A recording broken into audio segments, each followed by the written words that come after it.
علماء نے اس کا طریقہ بھی بتایا کہ ایک تو بندہ اپنے ذہن کو دنیاوی خیالات سے پاک کر کے، ایکچولی نماز کیا ہے؟ اللہ کی بارگاہ میں حاضری ہے۔ آپ کسی بہت بڑی شخصیت کے پاس، بڑے سیٹھ کے پاس، جس کے پاس آپ کی فائل رکی ہوئی ہو، اس افسر کے پاس جائیں تو دھیان کدھر ہوتا ہے؟ بالکل اس کی طرف فوکس، ہاتھ بندھے ہوئے، سر میرا چھوٹا سا کام، پلیز سائن کر، اتنی اس سے لجاجت، اس کی طرف فوکس۔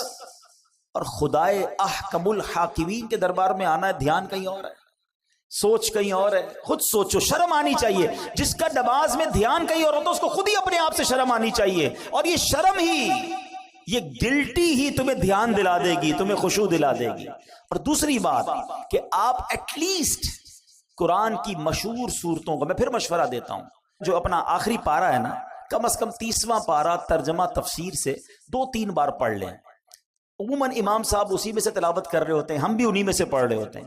آپ جب پتہ چلے گا نا کہ آپ بات کیا کر رہے ہو، الحمدللہ رب العالمین الرحمن الرحیم مالک یوم الدین، اب آپ قرآن کے ساتھ ہوں گے، نور کے دریا میں تیر رہے ہوں گے، رحمان کی بات ہو رہی ہے، رحیم کی بات ہو رہی ہے، یوم الدین یعنی قیامت کے مالک کی بات ہو رہی ہے۔ اب اللہ سے التجا ہو رہی ہے، ایاک نعبد و ایاک نستعین، اے اللہ ہم تیری ہی عبادت کرتے ہیں، تجھی سے مدد چاہتے ہیں۔ اب آگے چلیں گے، اے اللہ اس راستے پر چلا دے جو تیرے پسندیدہ بندوں کا راستہ ہے، اس راستے سے بچا لے جو تیرے غضب والوں کا راستہ ہے۔ اب جناب رحمت کی آیتیں آئیں گی، دل جھومنے لگے گا، عذاب کی آیتیں آئیں گی، آنسو بہنے لگیں گے۔ واللہ میری بات کو سمجھ لو، جس کو قرآن سمجھ آنے لگ گیا نا، کبھی کبھی جب اچھا قاری تلاوت کرتا ہے، امام صاحب تلاوت کرتے ہیں نا، جن کو قرآن سمجھ آ رہا ہوتا ہے نا، وہ کہتے ہیں امام صاحب رکوع میں نہ جائیں، اور تلاوت کریں، اللہ کی اور باتیں سنائیں ہمیں، اور قرآن کی باتیں سنائیں، کیونکہ قرآن کے ساتھ وہ اٹیچ ہو جاتے ہیں۔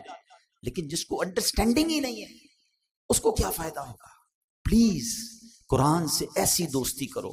اور میں آپ کو کوئی بہت بڑا کام نہیں بتا رہا، کم از کم 30واں پارہ ترجمہ تفسیر، اب تو صراط الجنان آ گئی ہے، حاصل کر لے، پڑھ لیں، آپ کی زندگی بدل جائے گی۔ واللہ جس کو نماز سمجھ آنے لگ جائے گی، اس کو نماز کا مزہ ہی اور آتا ہے۔ سبحان ربی العظیم جب وہ کہتا ہے اور وہ سمجھتا ہے کہ میں عظیم رب کی تعریف کر رہا ہوں، تو بعض اوقات تو آنکھوں سے آنسو نکلتے ہیں۔ سجدے میں جا کر سر جھکا کر سبحان ربی العالی جب دل کی گہرائیوں سے بندہ ادا کرتا ہے، تو اللہ کو گویا یہ کہہ رہا ہوتا ہے، اے اللہ سر بھی تیرے دربار میں جھکا دیا، اب میں نے سب کچھ تیرے دربار میں جھکا دیا ہے، اپنا سراپا تیرے بارگاہ میں جھکا دیا ہے۔ اے اعلیٰ رب، اے مالک، اے خالق، اے سب سے بڑے مولا، اب مجھ پر نگاہ رحمت فرما دے۔ پھر بندہ اس کیفیت سے نماز پڑھتا ہے۔ تو اگر نماز کا لطف لینا چاہتے ہو تو نماز کو سیکھیں، نماز کو انڈرسٹینڈ کریں، نماز کے اندر جو قرآن ہے کم از کم اس کو جانیں۔